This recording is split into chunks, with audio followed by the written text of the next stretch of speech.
Bienvenue aux Seychelles.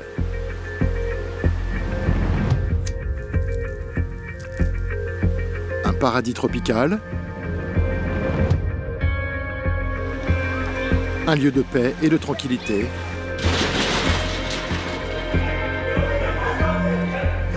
connu pour son industrie touristique de plusieurs millions de dollars.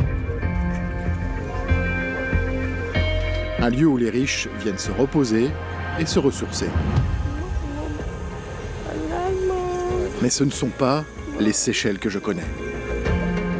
Je suis un père, un fils, un travailleur de soutien et un ancien consommateur d'héroïne.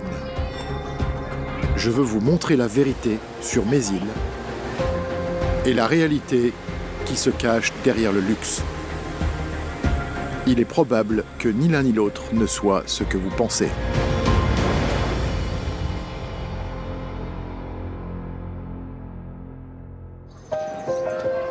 Je m'appelle Joseph Fadi Banane. Tout le monde m'appelle Fadi. Je ne consomme plus d'héroïne depuis 9 ans. Ce qui n'est pas une si longue période, comme vous le diront tous ceux qui ont déjà consommé des substances opiacées. C'est un processus qui dure toute la vie. La tentation n'est jamais loin. C'est un fait dont je suis très conscient alors que j'enfile à nouveau mes vieilles chaussures pour enquêter sur la façon dont mon pays fait face à ce qui est maintenant une crise. Sur la base de la population, les Seychelles ont le plus gros problème d'héroïne au monde. Au moins 10% d'entre nous sont dépendants de la drogue. Pour moi, la dépendance a commencé assez tard dans ma vie. J'avais 27 ans quand j'ai pris ma première dose d'héroïne. Et c'est là que tout a commencé.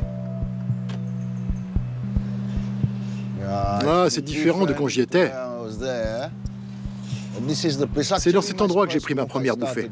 J'ai commencé dans ce petit bureau que vous voyez ici.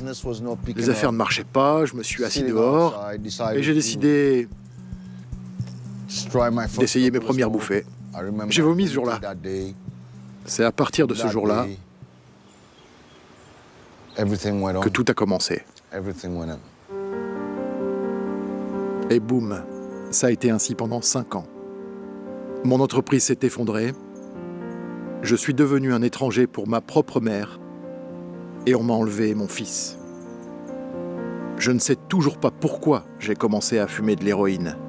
Mais c'était en partie parce que je le pouvais. Mais la drogue était partout. Et aujourd'hui, la situation est pire. Conduisez à 2 minutes de n'importe quelle rue principale et vous verrez par vous-même. Je vous emmène dans un de mes vieux repères. J'avais l'habitude de fumer de l'héroïne derrière l'embarcadère ici. Je vais probablement m'arrêter un peu, juste pour voir si je vois des vieux amis. Les Seychelles sont réputées pour leurs hôtels de luxe et leur vie luxueuse. Mais derrière chaque coin, ça, c'est la réalité. Salut, comment vas-tu ? Salut, quoi de neuf? C'est Stéphane. Il ne voulait pas montrer son visage. J'avais l'habitude de prendre de l'héroïne avec sa mère quand il était encore un petit enfant. Mais maintenant, il est grand et a sa propre addiction à gérer. Il est très courant de voir la dépendance passer du parent à l'enfant. Stéphane consomme de l'héroïne depuis qu'il a 12 ou 13 ans. Son frère Roy en prend également. Mon pote. Mon ami, ce n'est pas assez pour toi, cette moitié? Mon frère, c'est vraiment peu. Regarde bien ce qu'il y a là. Ça te suffit pas? Aujourd'hui, ils partagent la même seringue. Vous utilisez la même seringue, vous êtes frères. Ne demandez pas à quelqu'un d'autre de partager cette seringue avec vous. T'es fou, quoi. La consommation d'héroïne est une chose, mais ce partage de seringues me fait vraiment peur. Au fil des ans, j'ai vu des amis se retrouver avec le VIH ou l'hépatite C, et tous n'ont pas survécu. Comment as-tu commencé à en prendre? J'étais à la recherche de drogue pour une autre personne. J'ai fini par casser un gros morceau d'héroïne et on s'est dit qu'on allait essayer ce truc juste pour aujourd'hui. Et ça a continué comme ça? Oui, jusqu'à ce qu'on soit à court de drogue et que je commence à faire un malaise. Au début, je ne savais pas. Je pensais que c'était une fièvre normale. Puis j'ai repris de l'héroïne et j'ai remarqué que j'allais mieux. C'est après ça que j'ai eu un déclic. C'était le manque de drogue qui me rendait malade. Et depuis, je suis comme ça. Comme Roy, un Seychellois sur 10 est piégé dans ce cycle de dépendance. Et je sais combien il est difficile d'en échapper. Vous pensez que vous arrêterez de consommer un jour? J'ai été sous méthadone pendant 3 ans et je n'en ai pas pris. Ça veut dire que tu peux vaincre ça. Mais j'ai rechuté récemment. Non, tu dois juste te relever à nouveau. Je laisse les garçons réfléchir à mes conseils et je me dirige vers l'un des nombreux soi-disant ghettos des Seychelles, les lotissements du gouvernement qui sont inondés de drogue. C'est ici que j'avais l'habitude de venir acheter mon héroïne. Je veux te présenter ma bonne amie Mimi. Elle est aide-soignante, mère et consommatrice d'héroïne. Elle vit ici, dans le ghetto, avec sa famille. 4 semaines avant le début du tournage, son fils Rachid est mort d'une insuffisance hépatique et rénale, très probablement causée par des seringues contaminées. Je la vois aujourd'hui pour la première fois depuis qu'il est décédé. Je ne peux pas imaginer la douleur qu'elle ressent. Ma sœur, salut, comment ça va? Quoi de neuf? Et toi? Comment vas-tu? Ouais, frère, ça va. Asseyons-nous et discutons. Comment tu te sens aujourd'hui? J'ai mal au cœur. Je suis une personne qui ne le montre pas. Je joue ma musique et je reste heureuse. Mais dès que je suis seule, c'est comme si mon fils était décédé aujourd'hui. Et je pleure et je pleure. Raconte-moi ce qui s'est passé. Quand je suis arrivée à l'hôpital, il lui avait retiré tous les tubes. Et il était juste allongé là. Tout défilait lentement sur la machine. J'ai appelé son père et je lui ai dit de venir à l'hôpital. Quand nous sommes entrés et avons vu son fils, il est sorti. Il m'a pris dans ses bras et m'a dit « Mimi, nous perdons notre fils. » Dès que son père est arrivé, il est décédé.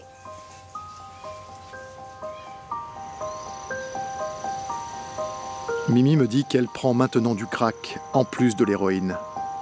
Et je suis inquiet. Depuis combien de temps le consommes-tu? Il n'y a pas longtemps, peut-être depuis environ 6 mois. Et depuis 6 mois, j'en consomme de plus en plus. Et je trouve ça très bon. En fait, maintenant, je prends plus de crack que d'héroïne. Donc ça n'a pas d'impact sur toi? Non, je ne vois pas d'impact. Si j'en prends pas pendant 1 semaine ou 4 jours, c'est pas un problème pour moi. Je suis encore capable de me lever et d'aller au travail, alors que l'héroïne est un problème.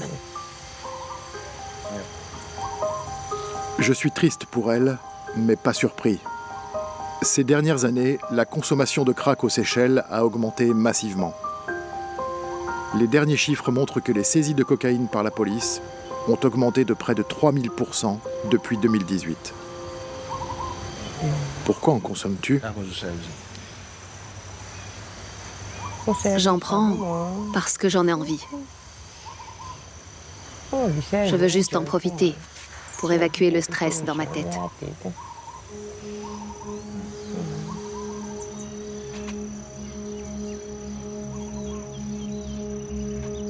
C'est le cœur lourd que je laisse Mimi pour aujourd'hui, mais je lui promets de l'accompagner pour visiter la tombe de Rachid. Elle a perdu son fils et de ce fait, sa dépendance s'accentue. L'héroïne et maintenant le crack sont devenus un moyen de soulager sa douleur. Et elle n'est pas la seule.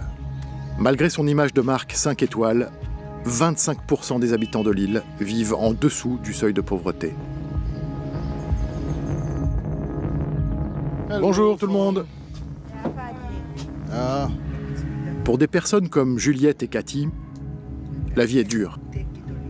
Et la drogue, disent-elles, est leur seul échappatoire. Depuis combien de temps consommes-tu de l'héroïne maintenant? Depuis 2012 jusqu'à maintenant. L'héroïne est mon antidouleur. C'est comme mon médicament. Pourquoi cela? Qu'est-ce que c'est? Tu as des problèmes avec la vie et tu sens que chaque fois que tu prends ça, tu te sens mieux? Oui, bien sûr, oui. C'est la même chose pour toi? Ouais. Vous avez des problèmes, de la pression. Mais c'est un cercle vicieux pour Juliette. Et cela a un impact sur sa famille. Vraiment, pour moi, quand je n'ai pas encore consommé, ma famille me voit dans un état différent. Je n'étais pas heureuse. Ils voient que je ne vais pas bien. Si je n'ai pas encore consommé, vous me verrez dans mon coin, seule, sur mon lit, en train de dormir. Je dois découvrir comment y faire face. Quand je n'ai rien, mes enfants viennent me parler. Comment faire en sorte que je ne sois pas en colère contre eux? Pour que j'en prenne, tu sais. Par exemple, si j'ai besoin de faire quelque chose et que je n'en ai pas pris, je sais que je ne serai pas bien. Mais comment vais-je faire sinon? Juliette a 2 emplois, mais ce n'est pas suffisant. Pour obtenir leur dose, de nombreuses femmes doivent vendre du sexe. Tu t'es déjà vu dans une situation où tu dois vendre du sexe? Personne ne vous donnera rien gratuitement. Donc tu dois faire quelque chose. Oui, ils vous diront ce que vous ferez pour eux. Oui, ça dépend. Je dois avoir des relations sexuelles, bien sûr, mais j'ai... Comment dire? Des garçons qui sont mes amis et qui sont prêts à m'aider. Vous ne vous voyez donc pas arrêter l'héroïne dans les prochaines années? Non, je ne me vois pas parce que j'ai essayé tellement de fois. Je ne peux plus mentir car j'aime cette merde pour de vrai. S'il devait me manquer quelque chose dans ma vie, ce serait mon héroïne.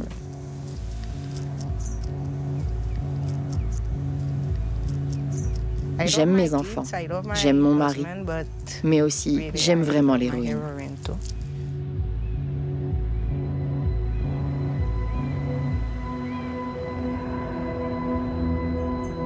On estime que 2 tonnes d'héroïne entrent aux Seychelles chaque année. Les îles sont inondées de stupéfiants de classe A. Et ce ne sont pas seulement les enfants du ghetto qui finissent par devenir accros. Mon ami Tony a eu un bon départ dans la vie, tout comme moi. Et pourtant, on s'est retrouvés tous les deux, dans le ghetto, à fumer de l'héroïne ensemble. En 2011, Tony a été retrouvé pendu. Sa mort reste un mystère. Mais sa famille n'a aucun doute que c'était lié à l'héroïne. Fadi, c'est ton ami Tony avec son frère. Madame Jean est la maman de Tony. Et ici, c'est Tony qui était très heureux. C'était quelqu'un d'heureux. Et celle-là, tu peux voir la différence. Fadi, regarde-la. Ouais, il était un peu triste dans celle-ci. Elle savait que son fils consommait de l'héroïne. Mais elle a du mal à accepter sa mort traumatisante. Vous savez, quand vous perdez votre fils de manière tragique, c'est difficile. Parce que ce n'était pas un accident de voiture ou une maladie. C'est dur. Et vous ne pouvez pas faire le rapprochement.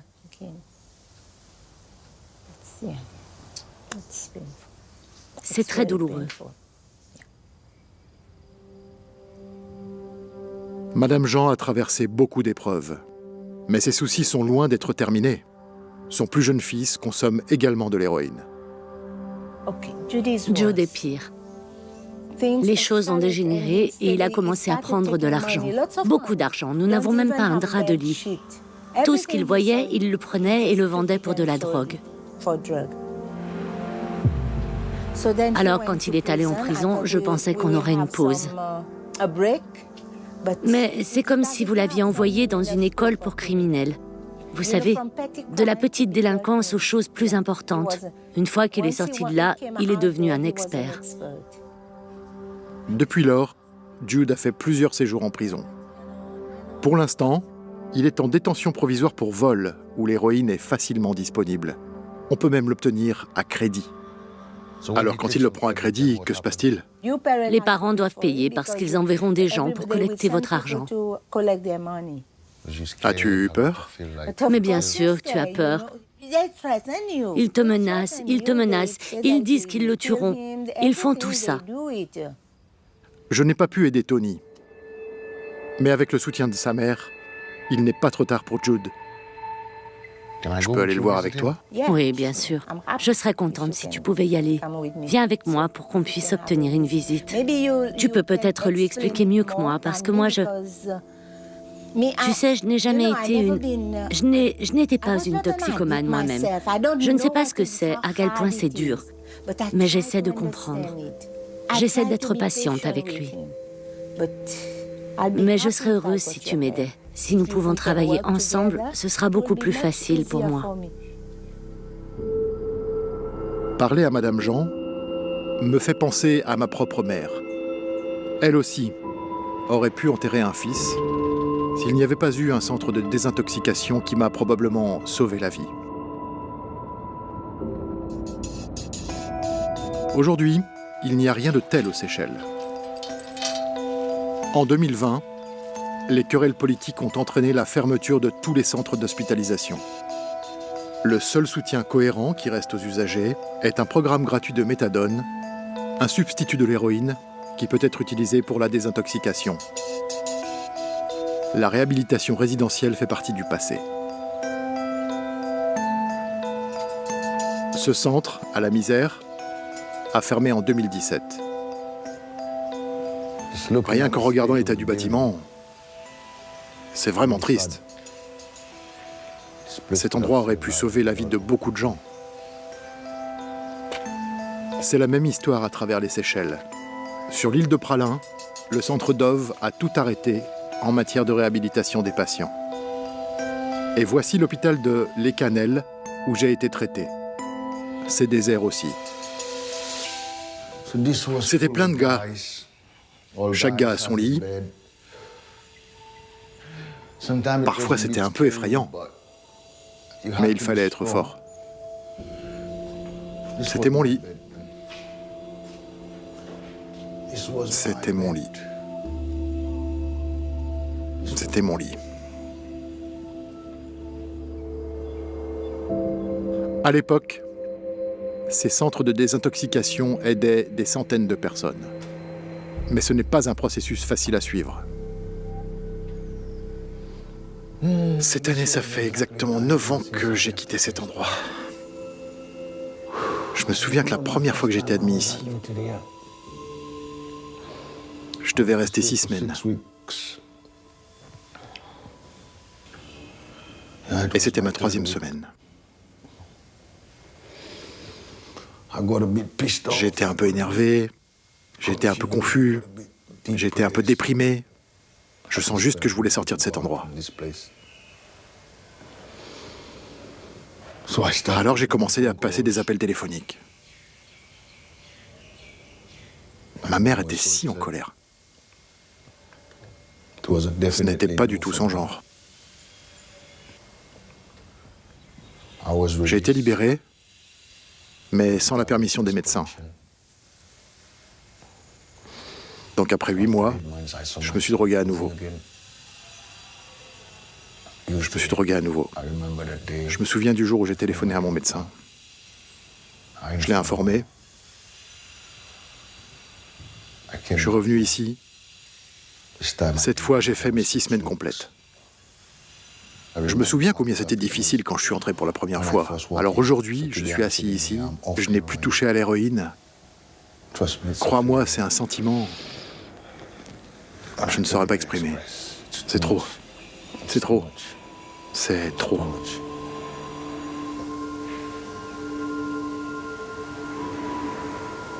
La désintoxication m'a sauvé de l'héroïne.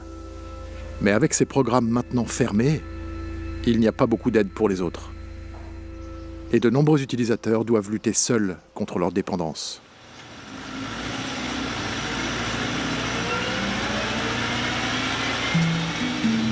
Comme beaucoup de Seychellois, je pensais que la solution à cette épidémie était simple. Empêcher simplement les drogues d'entrer dans le pays. Mais aujourd'hui, j'ai eu une perspective différente. Je regarde l'océan Indien, c'est magnifique. Mais je peux voir comment l'héroïne s'y engouffre. La plus grande partie vient d'Afghanistan, via l'Iran. Les passeurs l'emmènent par bateau. Et comme les Seychelles ont plus d'1 million de kilomètres carrés d'eau territoriale, ils ont un accès facile. Aujourd'hui, je comprends l'ampleur du problème et à quel point c'est une tâche difficile de contrôler ces eaux. D'essayer de localiser un petit bateau. Ouais, c'est difficile. Je peux voir que c'est difficile. Dans le passé, nous étions considérés comme étant le transit du trafic vers l'Afrique de l'Est et l'Europe. Mais aujourd'hui, avec un tel nombre d'utilisateurs, la demande est très élevée et les Seychelles sont devenues une destination à part entière. Une fois que la drogue est débarquée, elle finit dans les ghettos, où elle est vendue dans la rue par des centaines de petits revendeurs qui se démènent pour financer leurs habitudes. C'est une véritable industrie artisanale. Mon ami Michael est un dealer. On a grandi ensemble.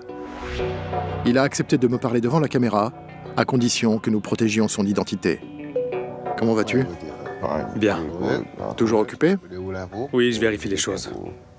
Tu sais que ce que tu fais est illégal. La vente d'héroïne est illégale aux Seychelles. Oui, c'est illégal, mais la façon dont la vie est de nos jours. La vie est dure, il n'y a pas d'argent dans ce pays. Ils rendent la vie plus difficile. Le système en place a rendu tout difficile. Que faire ? Nous devons vendre de la drogue pour nourrir notre famille. Frère, les Seychelles ont un gros problème avec l'héroïne. As-tu l'impression de faire partie du problème ? Non, je n'en fais pas partie. L'héroïne est un problème. La personne qui l'utilise en fait un problème. Mon opinion est que l'héroïne est mauvaise. Si vous l'utilisez en excès, elle sera certainement mauvaise pour vous. Cette chose est très nocive pour la santé. Même si nous filmons, le commerce ne s'arrêtera jamais.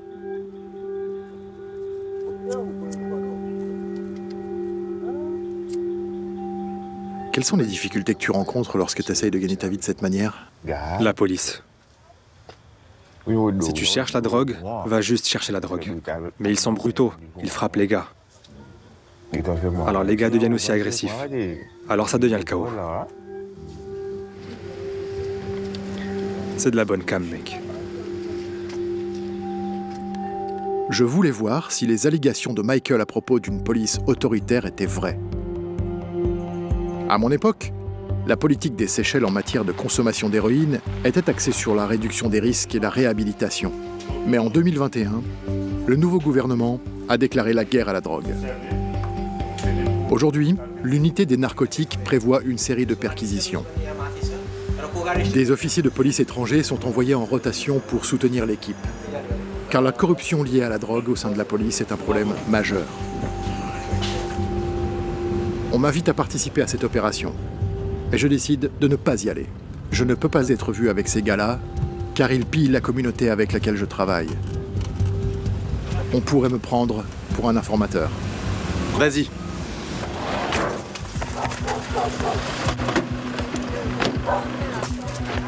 Près d'une douzaine d'officiers prennent d'assaut l'un des points chauds de la ville en matière de drogue.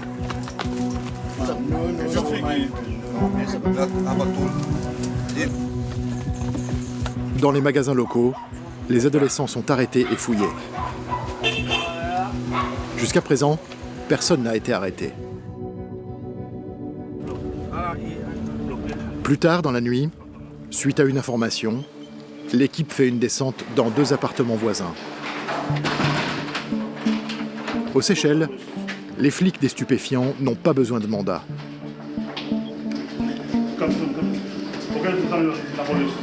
Avec un chien renifleur, la police va de pièce en pièce. Les téléphones portables sont contrôlés. Mais vous ne pouvez pas faire irruption dans notre maison comme ça. Montrez-moi où il y a de la drogue ici. Montrez-moi où sont les drogues. Cherchez partout, montrez-moi. Les suspects sont fouillés intimement avant d'être emmenés au poste de police.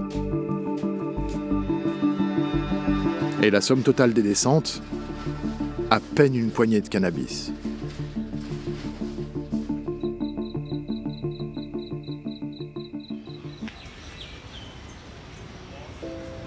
Des opérations comme celle-ci provoquent une grande colère au sein de la communauté des consommateurs de drogue. Après les descentes, je rencontre le commissaire adjoint Janet George, qui dirige l'unité antidrogue. Nous avons regardé les images de la descente et j'ai eu des questions sur ce que j'ai vu. Vous savez, j'ai passé beaucoup de temps avec la communauté des personnes qui consomment des drogues. On peut entendre les gens se plaindre. Votre opération est un peu brutale parfois. Quelle est votre réponse à cela? Nous avons beaucoup de voisins. Nous avons beaucoup de gens à travers les Seychelles qui se plaignent de la drogue.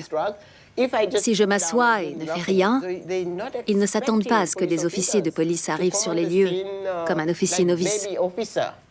Nous nous occupons de la drogue d'une manière dure, juste pour qu'ils comprennent que nous sommes des policiers qui veulent vraiment éliminer la drogue aux Seychelles, pour éliminer la drogue une fois pour toutes aux Seychelles. Il y a 5 ans aux Seychelles, nous mettions en œuvre la réduction des risques. Tout le monde était en faveur de la réduction des risques. Depuis un an, 6 ou 8 mois, la guerre contre la drogue a repris aux Seychelles. En tant qu'agent des forces de l'ordre, tant que les drogues ne seront pas légalisées aux Seychelles, je continuerai à lutter contre tous ceux qui en font un commerce. Ces gens-là, ils ne font pas qu'acheter leur drogue et partir ou s'éloigner. Ils ne font que perturber la communauté. Nous continuerons à détruire leur réseau par tous les moyens, de toutes les manières possibles. C'est le jour de la visite de Madame Jean pour voir son fils Jude à la prison de Montagne-Posée. J'arrive un peu en avance et après une négociation minutieuse, on me donne un accès rare pour jeter un coup d'œil. C'est effrayant, le nombre de personnes que je connais ici, des gens de mon passé. Il y a mon vieil ami Dominique, le gars avec qui j'ai fumé ma première héroïne chez mon coiffeur. Et Magid. J'ai pris de l'héroïne avec lui aussi. Il est là depuis longtemps. Ça va faire bientôt 12 ans. 12 ans? Oui, en décembre, cela fera 12 ans. C'est ma première fois à l'intérieur. Je suis choqué par les conditions. Et tout le monde sait que l'endroit est rempli d'héroïne.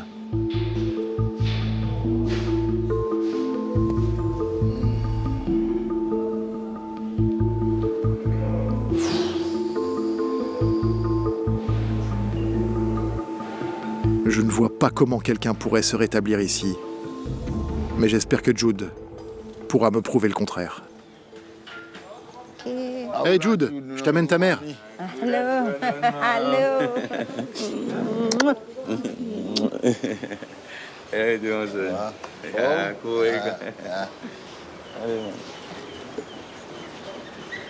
Ah, il est bon.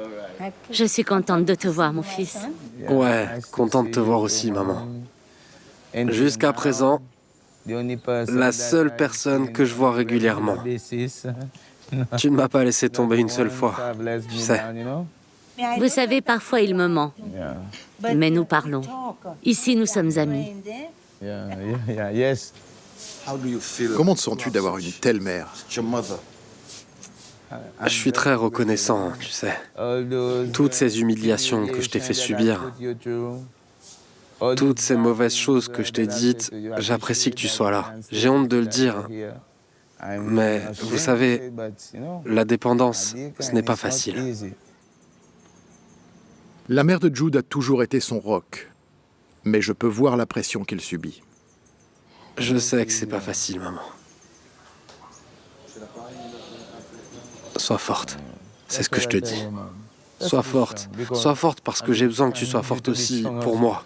Sois forte, ma maman, je sais que c'est pas facile. Tu prends de l'âge, je sais que tu me l'as dit plusieurs fois. Ne le fais pas pour moi, je n'attends pas grand-chose de ta part. Mais il y a une chose dont je suis sûr, c'est que si je suis assis ici à côté de toi, un jour je sais que je serai une meilleure personne parce que je le suis au fond de mon cœur. Je veux être une meilleure personne, tu le sais, maman. Alors deviens meilleur avant qu'il ne soit trop tard. Ouais. Bien avant. Ouais, c'est vrai qu'avant qu'il ne soit trop tard, je continue à dire un jour, un jour, un jour. Parce qu'il n'y aura peut-être pas d'autre jour, tu sais. Ouais. Jude a fait la promesse à sa mère d'essayer d'arrêter de se droguer. Mais en tant que consommateur d'héroïne, nous faisons beaucoup de promesses. La prison dispose d'un programme de méthadone et de quelques séances de conseil. Mais est-il vraiment prêt à le suivre? Il est temps d'être réaliste. Tu sais, Jude, je vais partager quelque chose avec toi. Tu as quelque chose que beaucoup de gars n'ont pas.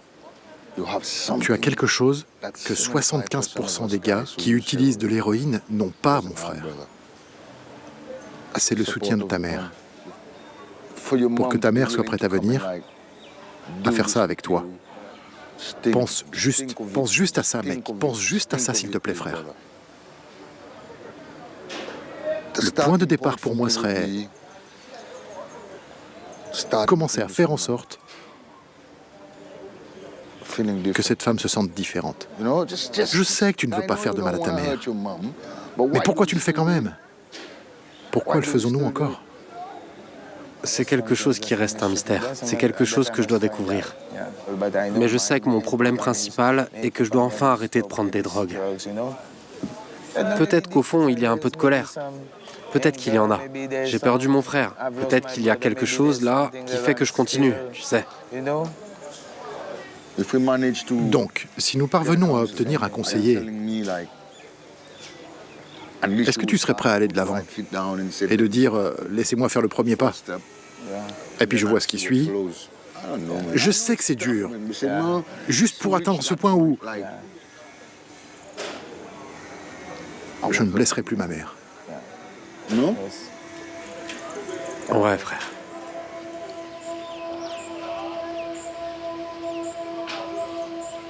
Après avoir vu Jude avec sa mère, je réalise qu'il est temps que j'affronte la mienne. Je sais que je lui ai fait du mal pendant que je me droguais, mais je ne lui en ai jamais parlé. Cette conversation est lointaine. Après tout ce que je lui ai fait subir, c'est difficile de la regarder dans les yeux. Tu sais, quand j'ai commencé l'héroïne, quel impact cela a-t-il eu sur toi? Pour moi, ça m'a vraiment, vraiment brisé le cœur. La première chose que j'ai faite, j'ai prié. Et alors que je priais, mes larmes ont coulé toutes seules. J'ai pleuré, mais je n'ai rien dit. Je ne sais pas ce qui a mal tourné. J'aimerais bien le savoir, mais tu ne me le dis jamais. C'est parce que je suis toujours en train de chercher, probablement aussi, où j'ai fait fausse route. Je me souviens du jour où tu es venu me rendre visite au centre de réhabilitation. Qu'est-ce que tu as ressenti? Quand j'entre dans cet endroit, je ne sais pas comment je vais décrire mes sentiments. J'ai vraiment pleuré. J'ai pleuré et pleuré. Puis après, je me suis dit, non, tu dois aller de l'avant. Tu dois aider ton enfant. Voir ma mère pleurer comme ça m'a vraiment marqué. C'était le plus grand tournant dans ma lutte contre l'héroïne. Parce que pour moi, ce jour-là, quand je t'ai vu pleurer, c'était comme... Ce jour m'a marqué. Je brûlais à l'intérieur. J'avais honte. Je ressentais tout ça à la fois. Alors c'est là que je me suis dit, peut-être que je devrais arrêter de prendre des drogues, parce que je ne voulais plus te faire de mal. C'est donc à ce moment-là que j'ai pris la décision, et je pense avoir tenu parole jusqu'à aujourd'hui. Oui. Étant ta maman, je suis très fière, car je savais que ce n'était pas facile. Nous n'avons jamais eu cette conversation avant. Donc pour moi, aujourd'hui, est un grand soulagement. J'aimerais savoir comment tu te sens aujourd'hui. Le fait que nous puissions en parler pour la première fois. C'est un grand plaisir. Parce que tu as fait un pas en avant. Ok, je voulais juste prendre ce moment pour te remercier d'être là. Mon dernier mot pour toi. Ne me laisse pas tomber. Ne me laisse pas tomber. J'ai de la chance d'avoir eu le soutien de cette femme. Et à bien des égards, elle a de la chance que je sois toujours là. Tout le monde ne vit pas pour raconter l'histoire. Et aujourd'hui, j'en ai vraiment conscience. Je tiens ma promesse et je viens avec Mimi pour voir son fils Rachid. Bonsoir, Rachid. J'arrange tes fleurs. C'est la première fois depuis qu'elle l'a enterré. J'ai toujours dit au docteur de garder mon fils en vie. Le docteur a fait tout ce qu'il pouvait pour Rachid. Oui, le dernier jour, on pouvait voir les larmes couler sur son visage. Il pleurait. J'ai demandé au docteur ce qui était arrivé à mon fils, s'il était encore en vie. Le médecin n'a pas répondu. Il m'a dit, je ne sais pas, je ne sais pas. Attendez, madame. Attendez, madame. J'attends et je vois que mon fils est mort devant moi.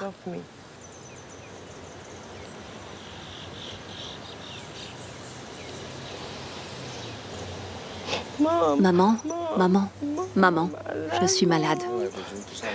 Maman, maman, maman, aide-moi, maman.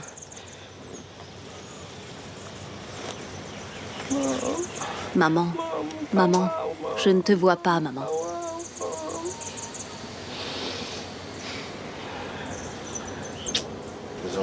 Et tu étais là pour voir tout ça. Et pendant ces périodes, il me demandait de la drogue. Et je lui ai dit que je ne pouvais pas lui fournir de drogue. Et il a dit, donne-moi de la drogue pour qu'il aille mieux. Et j'ai dit, Rachid, je ne peux pas. C'était à cause de la douleur qu'il endurait. Ainsi soit-il, Mimi.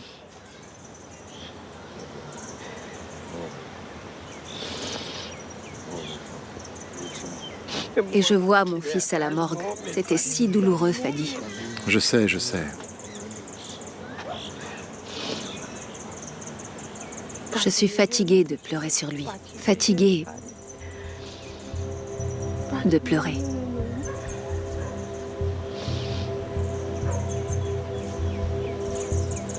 On y va, mon ami.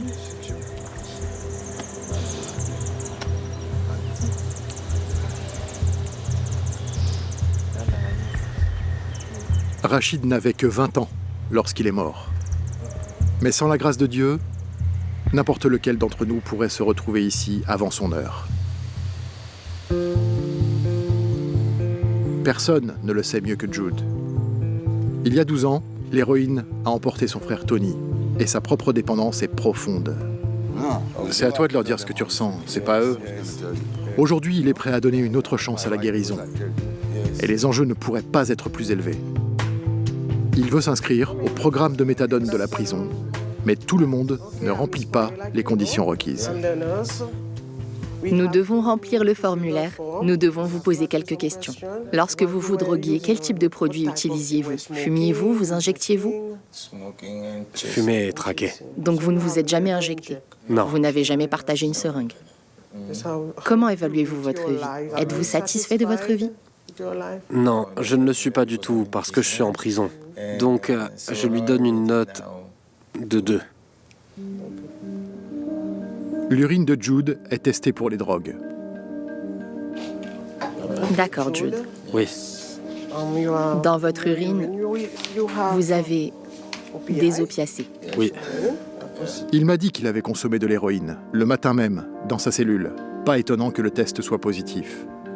Quand vous prenez de la méthadone, nous vous demandons toujours de ne pas utiliser d'autres drogues, car l'association peut être fatale. Oui, oui.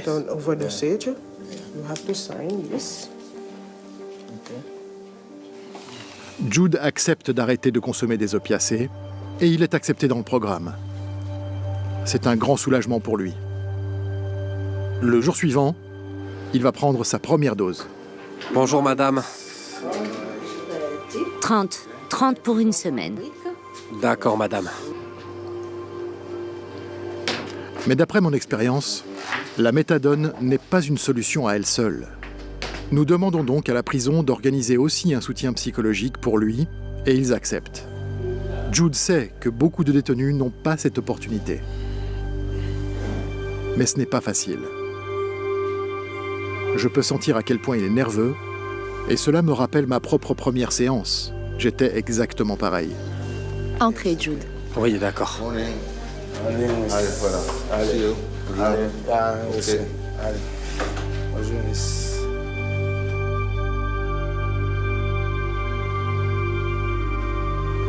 Une fois la réunion terminée, je le rejoins.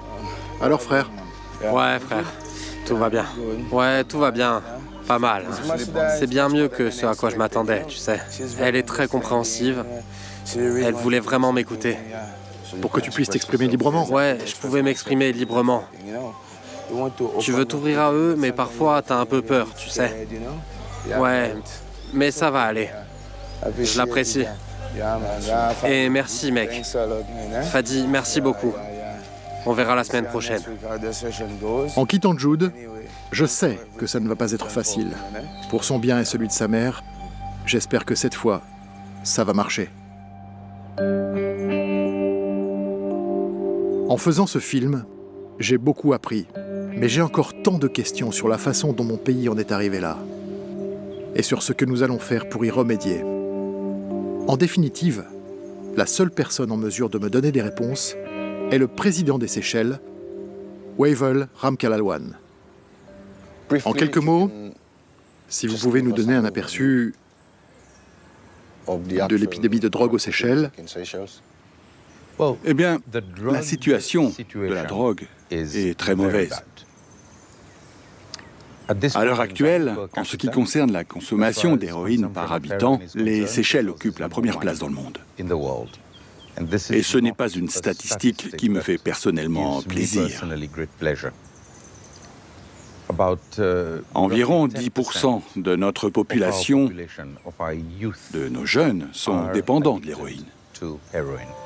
Mais cette lutte, la soi-disant guerre contre la drogue, n'aliène-t-elle pas la communauté des consommateurs de drogue ? Les communautés, les villages, ne peuvent pas être contrôlés par les seigneurs de la drogue, par les toxicomanes. Nous devons protéger nos enfants. C'est pourquoi nous avons adopté l'approche de devoir perturber ces activités. C'est une guerre totale contre la drogue pour que je puisse sauver notre peuple. La guerre du président contre la drogue ne peut fonctionner que si elle s'accompagne d'une réinsertion. Alors pourquoi tous les centres sont-ils fermés ? Eh bien, je dirais que le programme n'a pas été stable. Et malheureusement, et c'était avant cette administration, il y avait un peu de compétition, dans le sens où il y avait un peu de politique. Mais nous avons reçu une subvention des Émirats arabes unis pour construire un véritable centre de réhabilitation. Et donc, nous allons dans cette direction.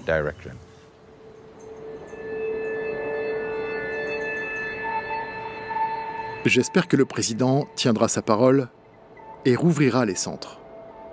Mais pour l'instant, ce ne sont que des mots. En attendant, je me demande combien d'autres de mes amis je vais enterrer avant qu'une véritable solution ne soit trouvée. Mon dernier défi ?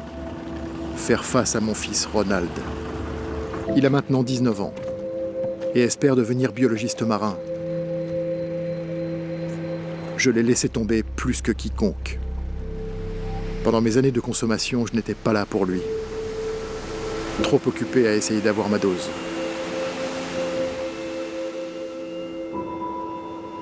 J'avais beaucoup de rattrapage à faire. Je suis vraiment nerveux. Ouais ? Ouais.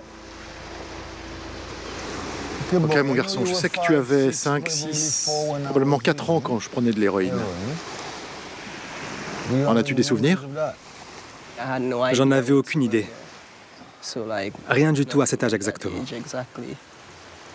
Je l'ai juste su quand ma mère m'a dit que tu ne pouvais pas rendre visite ou quelque chose comme ça. Mais c'est tout. C'est tout, vraiment.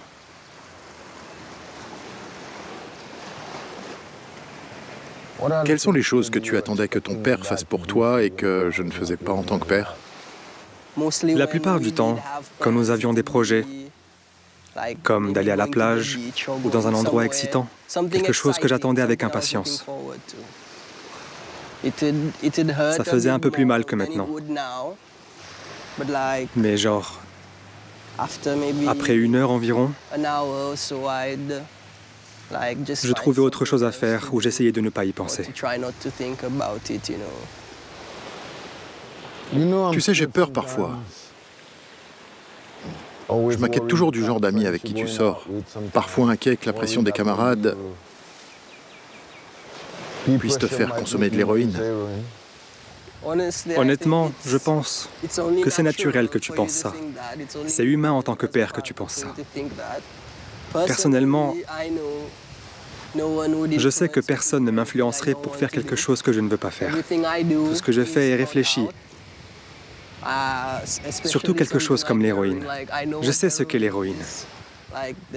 Je ne me vois pas du tout prendre de l'héroïne, honnêtement. Je ne le ferai jamais. Donc je veux que tu saches que je suis là pour te soutenir. Tu es toujours ma motivation, tu es toujours